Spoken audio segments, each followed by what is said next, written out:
অবশেষে আসন্ন টি-20 বিশ্বকাপের জন্য স্কোয়াড ঘোষণা করল পাকিস্তান। আয়ারল্যান্ড ও ইংল্যান্ড সিরিজের জন্য ১৮ সদস্য থেকেই তাদের ১৫ জনকে চূড়ান্ত করা হয়েছে, যেখানে কোনো রিজার্ভ ক্রিকেটার রাখেনি পাকিস্তান। তবে বাবর আজমের নেতৃত্বাধীন দলটিতে তেমন চমক নেই, অর্থাৎ কাঙ্ক্ষিত ক্রিকেটারদের নিয়েই বিশ্বকাপ খেলতে যাচ্ছে ২০০৯-এর বিশ্ব চ্যাম্পিয়নরা।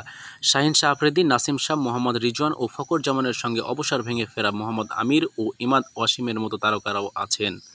এছাড়া প্রথমবারের মতো টি-20 বিশ্বকাপ খেলার ডাক পেয়েছেন শামীম আইয়ুব, ওসমান খান, আজম খান ও আব্বাস আফ্রিদি।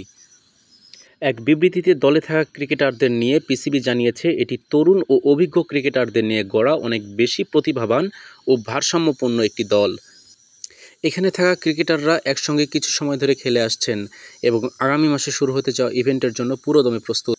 বিশ্বকাপের জন্য রৌফ পুরোপুরি সেরে উঠেছে বলে উল্লেখ করে পিসিবি বলেছে, হারিস রৌফ এখন পুরোপুরি ফিট এবং নেটেও ভালোভাবে বোলিং করতে পারছেন। এটি খুব ভালো হবে যদি তিনি হেডিংলিতে ইংল্যান্ড সিরিজের দ্বিতীয় টি-20তে খেলার জন্য উপযুক্ত অবস্থায় থাকেন, তবে আমরা খেলার ব্যাপারে আত্মবিশ্বাসী।